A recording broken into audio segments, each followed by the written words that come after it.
Hey everybody, welcome to my E46 project. Today I'm going to show you how to take the front seats out of the car and put them back in again. So let's get on with it.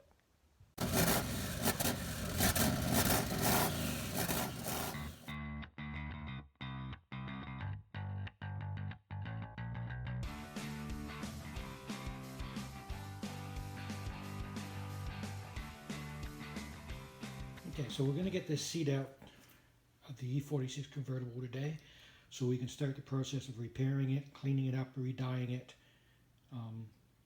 generally refurbishing it. So you're going to need just two basic tools to get a seat out of here. 16mm socket and a little flat slotted screwdriver to pop off two covers or caps that are down on the two front attachments. It is attached in 5 places. 2 at the front, and those are nuts you're going to take off. They're screwed down onto weld studs that come up through the floor. And then there are 3 attachments that are bolts at the back. 1 near the tunnel and 2 out here near the door. That is unique to the convertible. On the sedan and the coupe, you're going to have, I believe, 4 fasteners. The reason for the difference is the convertible doesn't have any B-pillar. So the B-pillar is where typically your seatbelt will attach, and then the body takes the load. Because this has a soft top, there's nowhere for the seatbelts to attach except to the seat themselves. So the entire seat frame has to be designed to take the loads of an occupant going forward in a crash as the seatbelt tightens. So that means, 1, they're really heavy, really heavy, way heavier than all the other seats. And 2, they end up with that additional fastener down here so that it can help spread the load out through the floor as the seat tries to pitch forward if you're in a frontal crash. So anyway, my engineering geek going on there. The plus side is, of course, convertible, tops down, it's easy to handle the seats. The downside is they're incredibly heavy. So anyway, we're going to get at it. We're going to pop the 2 little plastic covers off. We'll get the 2 bolts out the front, and then you have to power the seat forward. Power the seat forward. You can get as far forward as it'll go. You can get the 3 bolts at the back, and I'll show you where they are. And then we got to disconnect the battery and uncouple the power to the seat. Okay, so this is the cap I'm talking about. We're just going to use a slotted screw. We're going to pop that off. And there's one over here as well. We'll get both of those off, and then we can get the nuts off and get this out. So 2 nuts removed, 2 caps removed. We move the seat forward now and get to the bolts at the back. I guess I'll just mention, I think I've mentioned it on a few videos here I've worked on. The filth that's in the side here this is how I bought the car. So this will all get cleaned up and detailed like the rest of the car as I work on it. That's obviously part of the goal here. So, you know, don't judge. This is not my mess. I don't keep a car like this. Okay, so I powered the seat forward, and then you can see bolted here. There's the 5th one. And there's one over the far side there, and the 2 of them here. So you do have to move the seat all the way forward to access that as well.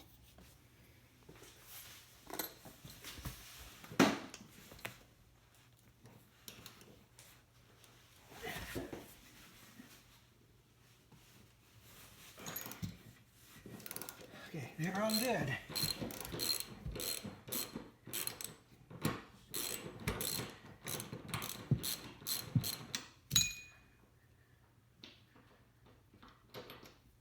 Alright, the bolts are out. Okay, so all the bolts are out. It is just hanging on the 2 studs now. Now, I'm going to power it back so that when we go to put it back in, I can see the 2 studs up here, which helps me guide it back in. And the second little tip, if you're doing anything like I'm doing with the leather dye and anything, while you've got power to it, move this head restraint up. These power up. The button down here. So power those up. That way you can actually work underneath here for cleaning and putting the leather dye back on. No. Just a little tip there. So we'll get it moved, powered up, and then what we're going to do then is disconnect the battery and give it a little bit of time before we unplug. Now a lot of people will just unplug, take the battery off, unplug. A lot of people won't even take the battery out. I'm always a little concerned with airbags. They are highly explosive when they go. And they are designed to store a certain amount of power in them, even when the battery's been disconnected. And that's intentionally, that if there's a crash and the battery is destroyed and the power is lost through the vehicle, there's still power there to activate the airbags for those few milliseconds that they need to activate. So they are designed to store a certain amount of power for a certain amount of time. There's all kinds of stories how much time that is, from 10 seconds to 5 minutes to 30 minutes. I'm going to leave it 15-20 minutes, go have a cup of tea, and then I'll come back, unplug, get the seat out. All right, we've left the battery for a while. I've had a cup of tea. So what I've done now is I've just pushed the seat back, tilted it back so we can see underneath. We're going to go down and have our first look at just how much junk is under here. I'm sure it's going to be scary. Oh my goodness. Oh, what a mess. Oh. Anyway, what we're actually looking for is the power connector. Okay, so here's the connector we're looking for, the yellow around it, and there's a clip on the end here. We've got to pull it out, all the way out. You see that? That's released all the way out. Now we can release the electrics. There we go. Okay, everything is now disconnected and we are good to get the seat out.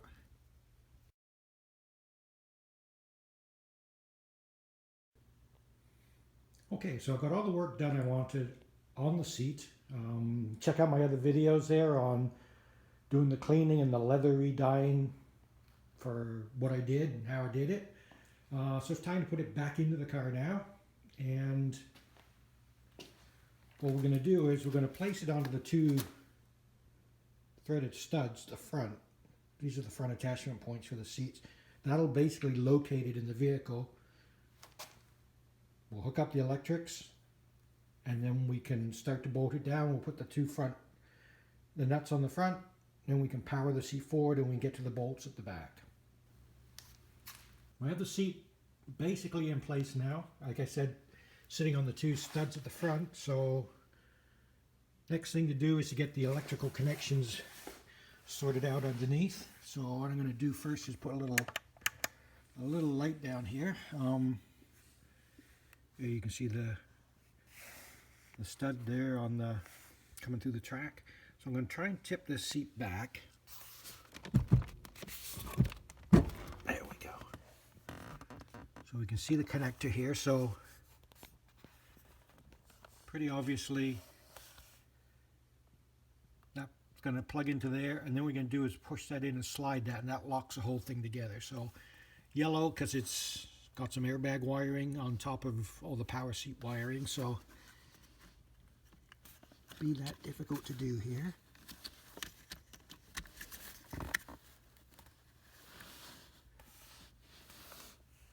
Okay, so it's in, and then it's just a matter of pushing that in, and it's locked in place. So connections are made. Of course, battery is disconnected still. We're going to get the two bolts, or nuts rather, on the front here, and then we're ready to power it back up. We can move the seat forward and get the bolts in at the back of the track. Okay, so I have the two nuts on down there. I had the battery hooked back up again. So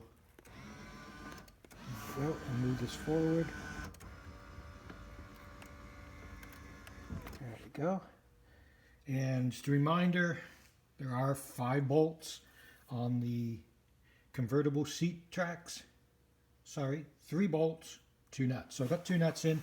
There's 3 bolts back here. There's a 3rd bolt.